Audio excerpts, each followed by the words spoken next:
Hello everyone, સ્વાગત છે આપ સૌનું. આજના લેક્ચરમાં આપણે ટ્રાન્સમિશન લાઇનના બેઝિક કોન્સેપ્ટ સમજીશું. ટ્રાન્સમિશન લાઇનમાં તમને ખ્યાલ જ છે અલગ અલગ પ્રકારની ટ્રાન્સમિશન લાઇનો છે. Short transmission line, long transmission line, medium transmission line. Clear છે? તો એમાં જેટલા બી ઇક્વિપમેન્ટ યુઝ થાય છે, જેમ કે કંડક્ટર હોય કે ઇન્સ્યુલેટર હોય કે ટાવર હોય, દરેક વસ્તુની આપણે વિસ્તારપૂર્વક સમજૂતી આપીશું. ક્લિયર છે? ચલો સ્ટાર્ટ કરીએ. તો તમે આવો એક ડાયાગ્રામ જોયો હશે, લાઇન ડાયાગ્રામ. તો જો અહીંયા સૌથી પહેલાં તમે જોયું હશે જનરેટર તમને જોવા મળશે.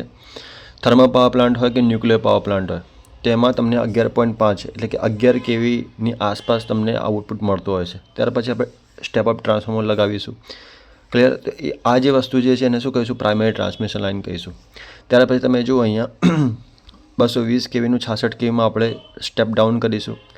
ક્લિયર છે? ત્યાર પછી સેકન્ડરી ટ્રાન્સમિશન હશે, ત્યાર પછી સબસ્ટેશન હશે, ત્યાં હાઈ ટેન્સલ કન્ઝ્યુમર હશે, પ્રાઇમરી ડિસ્ટ્રીબ્યુશન, ત્યાર પછી તમે જો સેકન્ડરી ડિસ્ટ્રીબ્યુશન. મતલબ તમે જો અહીંયા જનરેટરથી લઈને સબસ્ટેશન સુધી આપણે ટ્રાન્સમિશન લાઇન જે હશે એ પાવરને ટ્રાન્સમિટ કરવાનો રહેશે.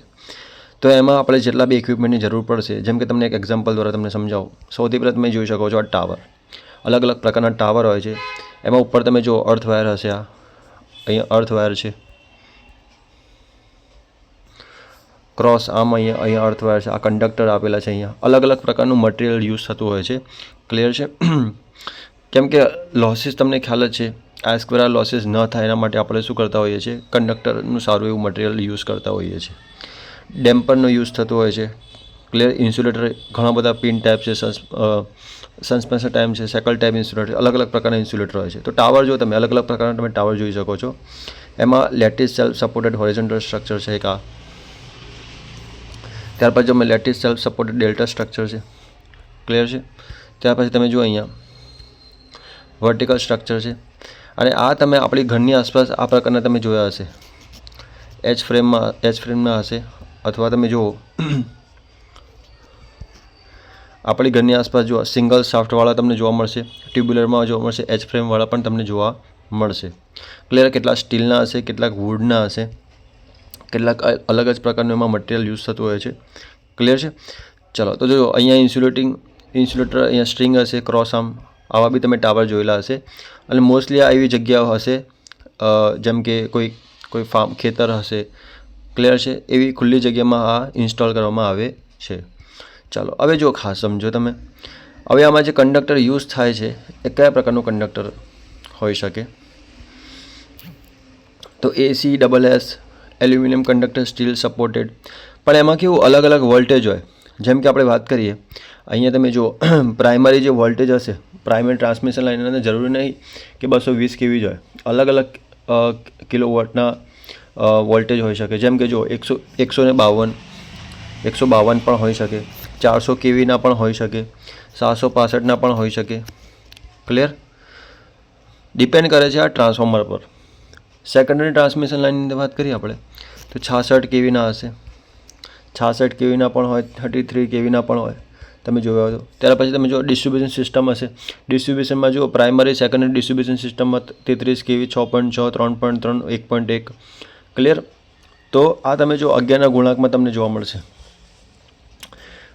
પછી જો સેકન્ડરી જે ડિસ્ટ્રીબ્યુશન સિસ્ટમ હોય છે એમાં 230 વોલ્ટ સિંગલ ફેઝ. ક્લિયર છે? 230 વોલ્ટ એટલે કે 230 વોલ્ટ એટલે સિંગલ ફેઝ કહીશું આપણે, અને 400 વોલ્ટ એટલે કેટલા કહીશું આપણે? 3 ફેઝ. ત્યાર પછી તમને જોવા મળશે ફીડર. ફીડરની આપણે આગળ વાત કરીશું. જો ફીડર શું હોય છે કે કંડક્ટર હોય છે that connect the substation to the area in which supply to the given. જે સપ્લાય આપેલું હશે મતલબ કંડક્ટર હશે એક જાતનું, જે સબસ્ટેશન સાથે કનેક્ટેડ હશે. ક્લિયર છે? એમાં કોઈ જાતનું ટેપિંગ હોતું નથી. અને એની ડિઝાઇન કેવી રીતે કરવામાં આવે છે? તો કરંટ કેરિંગ કેપેસિટીના બેઝ પર એની ડિઝાઇન કરવામાં આવે છે. ત્યાર પછી ડિસ્ટ્રીબ્યુટર હશે. ક્લિયર? પછી ત્યાર પછી સર્વિસ લાઇન હશે. આગળ વાત કરીશું આપણે સર્વિસ મેન્સ. ચલો તો આગળ વાત કરીએ આપણે તો અલગ અલગ પ્રકારના કંડક્ટરનો યુઝ થતો હોય છે. ACSS, TW, trapezoidal shaped strand conductor. વચ્ચે જો તમે અહીંયા આ જે છે માની લો કે ભાઈ આ એલ્યુમિનિયમ છે, આજુબાજુ જે છે એ એલ્યુમિનિયમના હશે, વચ્ચે સ્ટીલના હશે. ક્લિયર છે? પછી gap type, ultra thermal resistance, aluminium alloy conductor, steel reinforce. અલગ અલગ પ્રકારના મિનિમમ લોસીસ થાય આપણે એવા કંડક્ટર યુઝ કરવાના જેમાં મિનિમમ લોસીસ થાય અને એનું આયુષ્ય ખૂબ જ વધારે હોય. ક્લિયર છે, કેમ કે અલગ અલગ પ્રકારની સિઝન્સ હોય છે, શિયાળો, ઉનાળો, ચોમાસું, તો એ ત્રણેય સિઝનમાં ટકી શકે, વાવાઝોડાથી એને બચાવી શકાય. ક્લિયર છે. અથવા કોઈ પણ પ્રકારનું એક્સિડન્ટ, કુદરતી આફત્તિ હોય કે માનવ સર્જિત આપત્તિ હોય, એનાથી આપણે બચાવી શકાય. ચલો, હવે તમે આ જોયું હશે પાવર ટ્રાન્સફોર્મર. આ પાવર ટ્રાન્સફોર્મર જે છે એ સ્ટેપ અપ ને સ્ટેપ ડાઉન બંને પ્રકારનું એ વર્ક કરી શકે છે. ક્લિયર છે. તમે આ જોઈ શકો છો. તો આ જે પાવર પ્લાન્ટ હશે, મોટા થર્મલ પાવર પ્લાન્ટ હોય કે ન્યુક્લિયર હોય, ત્યાં તમે જુઓ ઓલ્ટરનેટર જે હશે એની એક્ઝેક્ટલી નજીક એની પાસમાં લગાવેલું હશે જે સ્ટેપ અપ કરશે, વોલ્ટેજને સ્ટેપ અપ કરશે. મતલબ સમજો કે 220 કેવી છે અથવા 400 કેવી છે, 765 કેવી છે, સ્ટેપ અપ કરવા માટે આવા ટ્રાન્સફોર્મરનો ઉપયોગ થતો હોય છે અને આ કરોડોમાં એની કિંમત હોય છે. ક્લિયર છે. આગળ વાત કરીએ. ચલો, તો જો અહીંયા બસ બાર છે, આ તમે જોઈ શકો છો, આવા બસ બાર તમને જોવા મળશે. તો બસ બાર જે છે એમાં આપણે તમે એ જોઈ શકો છો. જો હું તમને બતાવું, આ બસ બાર છે, એમાં જે મટીરિયલ યુઝ થાય છે એકદમ જાડું મટીરિયલ હોય છે. ક્લિયર છે. બેન્ડ ના થઈ શકે એવું. તો અહીંયા જો સર્કિટ બ્રેકર હશે, આઇસોલેટર હશે, અહીંયા જે લગાવેલું હશે એ બસ બાર હશે. ક્લિયર છે. ત્યાર પછી તમે જો સર્કિટ બ્રેકર હશે, સબ સર્કિટ બ્રેકર, એમાં MCB હશે, મોલ્ડેડ કેસ હશે, એર સર્કિટ બ્રેકર, વેક્યુમ હશે, SF6 હશે. દરેકનું અલગ અલગ કામ હોય છે. કેટલા વોલ્ટેજથી કેટલું કામ કરી દેખો. જેમ કે વાત કરીએ આપણે મિનિએચર સર્કિટ બ્રેકર, તો વોલ્ટેજ લેવલ હશે અહીંયા 415 વોલ્ટનું હશે. એપ્લિકેશન ઘરમાં યુઝ થશે, ઓફિસમાં યુઝ થશે. MCB તમે જોયું હશે. મોલ્ડેડ કેસ તો વોલ્ટેજ લેવલ વધારે હશે, અપ ટુ 1 kV હશે. એપ્લિકેશન ઇન્ડસ્ટ્રીમાં યુઝ થતું હોય છે. એર સર્કિટ બ્રેકર જે છે એમાં મેઇન પાવર પેનલ્સમાં, જનરેટરમાં યુઝ થતું હોય છે. વેક્યુમ સર્કિટ બ્રેકર તમે જોયું હશે તો 3.3 kV ટુ 36 kV એનું વોલ્ટેજ લેવલ છે ને એપ્લિકેશન તમે જોઈ શકો છો. ઇન્ડોર સબસ્ટેશનમાં એનો યુઝ થતો હોય છે. SF6 તો outdoor switch yard, high voltage સબસ્ટેશનમાં આનો યુઝ થતો હોય છે SF6નો. ક્લિયર. આ સર્કિટ બ્રેકર જે છે બધા કામના છે. નેક્સ્ટ વાત કરીએ તમે અહીંયા જો જેમ કે આપણે વાત કરીએ ટ્રાન્સમિશન લાઇન હશે, એમાં સ્ટેપ અપ ટ્રાન્સફોર્મર હશે, લાઇન સપોર્ટ હશે, લાઇન ઇન્સ્યુલેટર હશે, કંડક્ટર હશે, અલગ અલગ પ્રકારના કંડક્ટરનો યુઝ થતો હશે. સ્ટેપ ડાઉન ટ્રાન્સફોર્મર હશે, પ્રોટેક્ટિવ ડિવાઇસીસ હશે. પ્રોટેક્ટેડ ડિવાઇસ નહીં લગાવો, રિલેઝ નહીં લગાવો તો શું થશે? કંઈ નહીં, ખર્ચા આવશે. શું થશે? ખર્ચો આવશે, બીજું કંઈ નહીં થાય. લાખો કરોડોનો ખર્ચો આવશે એમાં. ક્લિયર છે. રેગ્યુલેટર્સ આવશે. તો તમે જુઓ જ્યારે ટ્રાન્સમિશન લાઇનની આપણે વાત કરીએ તો step up transformer, line support હશે, લાઇન ઇન્સ્યુલેટર હશે, કંડક્ટર હશે, સ્ટેપ ડાઉન ટ્રાન્સફોર્મર હશે, પ્રોટેક્ટિવ ડિવાઇસ હશે અને રેગ્યુલેટર હશે. આટલી વસ્તુ તો જોઈએ જ.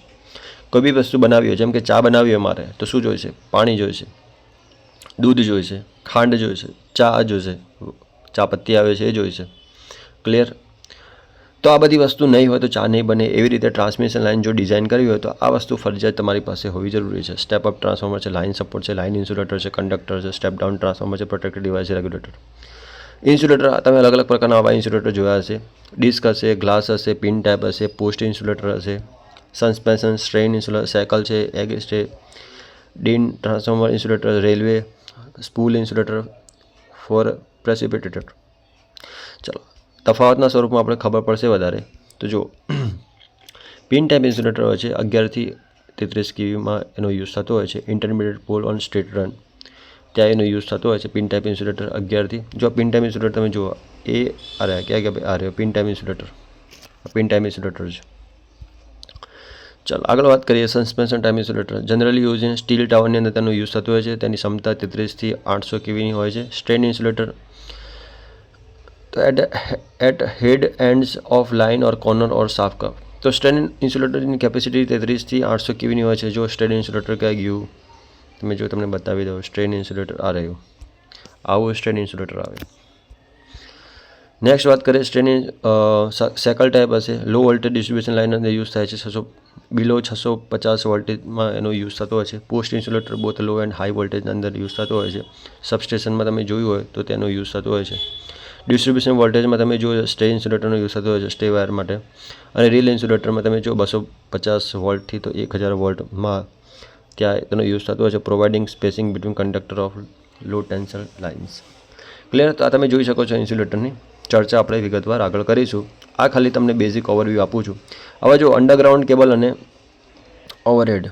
તો અંડરગ્રાઉન્ડ હશે કોઈ મગજમાં નહીં હોય, જમીનમાં હશે, જમીનમાંથી જશે, જમીનમાં વોલ્ટેજ જે હશે એ ટ્રાન્સમિટ થશે. એટલે અહીંયા તમે જુઓ આ ટાવર જે છે એમાં ગમે તે કોઈની ઉપર વાયર પડી શકે અથવા ગમે તે કોઈ પણ એક્સિડન્ટ થઈ શકે, વાવાઝોડું હોય કે સિઝન ચેન્જ થાય, ગમે તે થઈ શકે. ક્લિયર. કુદરતી આપત્તિ હોય એ વખતે વાવાઝોડું આવતું હોય, તમને ખબર જ છે ચોમાસા દરમિયાન વાવાઝોડામાં કેટલા ટાવર નીચે પડી જતા હોય છે. અને એમાં જે કંડક્ટર જે હોય છે એ પણ ક્યારેય તૂટીને નીચે પડતા હોય છે, જેનાથી શું થતું હોય છે, ઘણા કરોડો લાખો રૂપિયાનું નુકસાન થતું હોય છે એમાં. ક્લિયર છે. તો ઓવરહેડ અને અંડરગ્રાઉન્ડનો તફાવત તમે જોઈ લો. તો જો ખર્ચો વધારે ઓવરહેડની અંદર નથી હોતો, લો હોય છે. અંડરગ્રાઉન્ડ કેબલનો ખર્ચો વધારે હોય છે, કારણ કે એટલું બધું જબરજસ્ત જાડું મટીરિયલ હોય છે તેને વાળી પણ નથી શકાતું.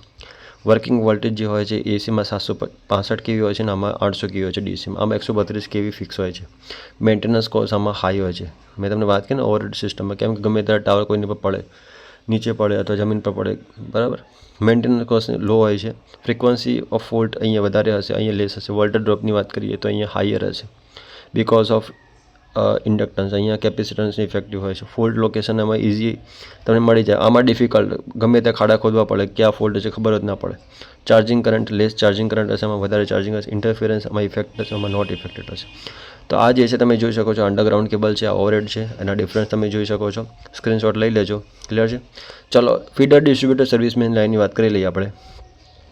તો જો અહીંયા લોડ આપેલો છે, અહીંયા બધા કન્ઝ્યુમર છે. જો આ જે છે એ સર્વિસ મેઇન લાઇન, પછી કન્ઝ્યુમર આવશે, મીટરથી સીધું આપણા ઘરે આવી જશે. આ ડિસ્ટ્રીબ્યુટર છે અહીંયા. ક્લિયર. આ ટ્રાન્સફોર્મર એક લગાવેલું છે સરસ મજાનું, અને આ ફીડર છે અહીંયા. ક્લિયર. એક ઓવરવ્યૂ આપેલો છે અહીંયા. ડિસ્ટ્રીબ્યુશન ટ્રાન્સફોર્મર હશે, લોડ હશે. ક્લિયર. તમે લખી શકો સારી રીતે કોઈ એક્ઝામ હોય તો. ચલો ડીસી ટ્રાન્સમિશન, એસી ટ્રાન્સમિશનમાં તફાવત શું છે? તો 2 જ કંડક્ટર વપરાય છે આમાં. એ મોટો ફાયદા છે. 3 કંડક્ટરની જરૂર પડે છે એટલે ગેરફાયદો છે. સ્કિન ઇફેક્ટ નથી થતી આમાં સ્કિન ઇફેક્ટ થતી હોય છે. આખું સેક્શન જે હોય છે આમાં, એ આખો કરંટ એમાં વહન થતું હોય છે. આમાં એવું નથી હોતું. આમાં શું હોય છે, ઉપરનું જે કંડક્ટર હશે, તમે જોયું હશે આ ટાઈપનું કંડક્ટર હશે, તો અહીંયા કરંટ ફ્લો નહીં થાય, અહીંયા આજુબાજુથી કરંટ કહેવાય ને ફ્લો થતો હોય છે એમાં. તો અહીંયા શું કહે છે, સ્કિન ઇફેક્ટના લીધે કરંટ વાહકના બહારની તરફ ભાગમાંથી વહે છે, સૌથી અંદરના ભાગે કરંટ વહેતો નથી. ઉપરાંત સ્કિન ઇફેક્ટના કારણે વાયરનો અસરકારક પ્રતિરોધક વધે છે, ગેરફાયદો છે. લાઇનને ઇન્ડક્ટન્સ નથી, માત્ર રેઝિસ્ટન્સ છે, તેથી વોલ્ટેજ ડ્રોપ માત્ર રેઝિસ્ટન્સમાં થાય છે, આથી વોલ્ટેજ રેગ્યુલેશન સારું મળે છે. સારી બાબત છે. લાઇન રેઝિસ્ટન્સ ઉપરાંત ઇન્ડક્ટન્સ, જેથી રેઝિસ્ટિવ ડ્રોપ ઉપરાંત ઇન્ડક્ટિવ રિએક્ટન્સના લીધે પણ વોલ્ટેજ ડ્રોપ થાય છે, આથી વોલ્ટેજ રેગ્યુલેશન સારું મળતું નથી, ગેરફાયદો છે. કોરોનાની મુશ્કેલી નથી, તેથી કોરોના લોસ નથી. અહીંયા બાજુની કોમ્યુનિકેશન લાઇનને ઇન્ટરફેસ થતું નથી. ક્લિયર છે. આમાં થાય છે મેગ્નેટિક ઇફેક્ટના લીધે. અહીંયા તમે જુઓ, કોરોનાના અસરના લીધે પાવર લોસ થાય છે અને નજીકની કોમ્યુનિકેશન લાઇનમાં ડિસ્ટર્બન્સ પેદા થાય છે, અવાજ આવે છે. ક્લિયર છે. બાજુમાં બીજો કંડક્ટર હશે, એમાં ફ્લક્ચ્યુએશન તમને જોવા મળશે. આના લીધે બહુ મગજમારી છે ભાઈ, પણ ફાયદા બી એટલા ઘણા છે. ઇન્સ્યુલેટર પણ સ્ટ્રેસ ઓછા છે, ફાયદો છે. એટલા વોલ્ટેજ એસી સિસ્ટમમાં ઇન્સ્યુલેટર પણ સ્ટ્રેસ વધારે છે. સિસ્ટમની સ્ટેબિલિટી મુશ્કેલી નથી, ફાયદો છે. સિસ્ટમ અનસ્ટેબલ બની શકે છે ગમે ત્યારે. આમાં સ્ટેબિલિટીમાં કોઈ પ્રોબ્લેમ નથી આવતી. કેબલ ડાયલેક્ટ્રિક લોસ થતો નથી. આમાં કેબલ ડાયલેક્ટ્રિક લોસ થાય છે, એ ગેરફાયદો છે. તો આ પરીક્ષામાં જ્યારે પૂછાય તો ફાયદો ગેરફાયદો લખતા આવડવું જોઈએ. ચલો હવે જો સમજો, અહીંયા ઇકોનોમિકલ ટ્રાન્સમિશન વોલ્ટેજ.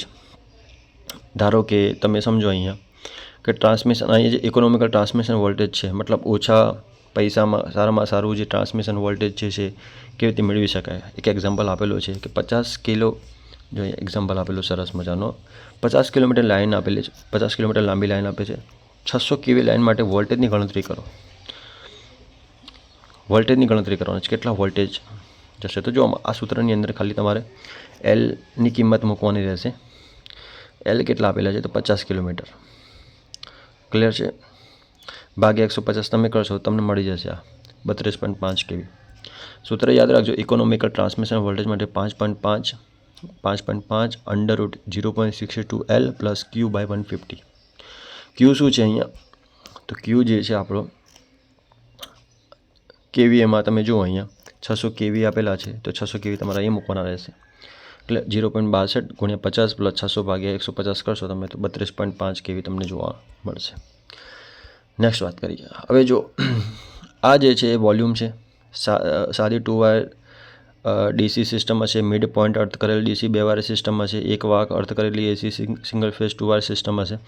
તેમાં જો તમે કંડક્ટરનો અર્થ સમાન મહત્તમ વોલ્ટેજ કેટલો હોઈ શકે, 2 આઉટપુટ કંડક્ટર વચ્ચે સમાન મહત્તમ વોલ્ટેજ કેટલો હોય, આ ઓવરહેડ માટે છે અને અંડરગ્રાઉન્ડ માટે છે. તો તમે અહીંયા જોઈ લો, સાદી 2 વાયર ડીસી સિસ્ટમની અંદર અહીંયા વોલ્યુમ 1 હશે, અહીં પણ 1 હશે. ક્લિયર? એ રીતે તમે યાદ રાખજો, અહીંયા સ્ક્રીનશોટ લઈ લેજો. ક્લિયર છે? ચાલો, હવે અહીંયા જો વાહક, તમે અહીંયા જો શું શું હોવું જરૂરી છે. તમે વાત કરીએ ઉચ્ચ ઇલેક્ટ્રિક વાહકતા હોવી જોઈએ, ઉચ્ચ ટેન્સાઇલ સ્ટ્રેન્થ હોવી જોઈએ, ઓછી બરડતા હોવી જોઈએ, ઓછી ઘનતા હોવી જોઈએ, ઓછી કિંમત હોવી જોઈએ. તો અહીંયા શું કહે છે કે વાહકના મટીરિયલની વાહકતા વધારે હોવી જોઈએ, રેઝિસ્ટિવિટી ઓછી હોવી જોઈએ. મતલબ કોઈ કંડક્ટરો એની વાત કરેલી છે. ઓછી બરડતા હોવી જોઈએ, ઓછી ઘનતા હોવી જોઈએ, ઓછી કિંમત હોવી જોઈએ. આ બધા ફેક્ટર હોય તો સારામાં સારું રહેશે. ખર્ચો એટલો ઓછો થાય. મેન શું હોય છે ભાઈ? પૈસા. જેટલો ઓછો ખર્ચો થાય એટલું સારું. તો આ વાત હતી ટ્રાન્સમિશન લાઇનની. તમે જોઈ શકો છો અહીંયા સૌથી પહેલાં આપણે લાઇન ડાયાગ્રામ જોયું, આમાં જનરેટર જોયું, આમાં ટ્રાન્સમિશન લાઇનની અંદર ટ્રાન્સફોર્મર જે હશે step up step down. Clear છે? Primary secondary distribution, primary secondary transmission line જોઈએ આપણે, ટાવર જોયા, ટાવરના પ્રકાર જોયા. ત્યાર પછી તમે જો અહીંયા કંડક્ટર જોયા, અલગ અલગ પ્રકારના કંડક્ટરનો યુઝ થતો હોય છે, જેની સારી ટેન્સાઇલ સ્ટ્રેન્થ હોય, ઓછી કિંમત હોય. ક્લિયર છે? મિકેનિકલ સ્ટ્રેન્થ સારી હોય. ટ્રાન્સફોર્મર જોયું, પાવર ટ્રાન્સફોર્મર કેવું હશે, બસ બાર જોયા, તમે જોઈ શકો છો અહીંયા બસ બાર. ત્યાર પછી તમે સર્કિટ બ્રેકર, આઇસોલેટર છે. ક્લિયર? આ પ્રકારનું એક કનેક્શન હોય છે. આ જે છે બસ બાર, સિંગલ બસ બાર અરેન્જમેન્ટ હોય છે, ડબલ બસ બાર અરેન્જમેન્ટ બી હોય છે. અલગ અલગ પ્રકારના સર્કિટ બ્રેકર જોયા. એમાં ઘરમાં કયું યુઝ થાય છે, ત્યાર પછી તમે જુઓ ઇન્ડસ્ટ્રીમાં કયું યુઝ થાય છે. ત્યાર પછી આપણે થોડી વાત કરી જે ટ્રાન્સમિશન લાઇન જે હશે એમાં કયા કયા પ્રકારના જે યુઝ થાય છે, શું ભાઈ? જેમ કે ટ્રાન્સફોર્મર છે, લાઇન સપોર્ટ છે, લાઇન ઇન્સ્યુલેટર છે, કંડક્ટર છે, step down transformer, protective device છે, રેગ્યુલેટર છે. કયા કયા પ્રકારના ઇન્સ્યુલેટરનો યુઝ થાય છે આપણે એની વાત કરી. એનો તફાવત જોયો આપણે. ઓવરહેડ લાઇન, અંડરગ્રાઉન્ડ કેબલની આપણે વાત કરી. ક્લિયર છે? ત્યાર પછી ડિસ્ટ્રીબ્યુટર, ફીડર, સર્વિસમેન લાઇન્સની વાત કરી આપણે. ત્યાર પછી ડીસી ટ્રાન્સમિશન, એસી ટ્રાન્સમિશન વોલ્ટેજની આપણે વાત કરી. તો 50 કિલોમીટર લાંબી લાઇન જે છે એમાં 600 કેવીની લાઇન માટે વોલ્ટેજની ગણતરી કરો, તો એના માટેનું આ સૂત્ર આપણે જોયું. ક્લિયર છે? ત્યાર પછી આપણે વોલ્યુમ માટે, જેમ કે ઓવરહેડ અંડરગ્રાઉન્ડ માટે સાદી 2 વાયર ડીસી સિસ્ટમમાં મિડ પોઈન્ટ અર્થ કરેલ ડીસી 2 વાયર સિસ્ટમ હોય તો એના માટે મહત્તમ વોલ્ટેજ કેટલો હશે કંડક્ટરના અર્થ વચ્ચે, આપણે એની વાત કરી.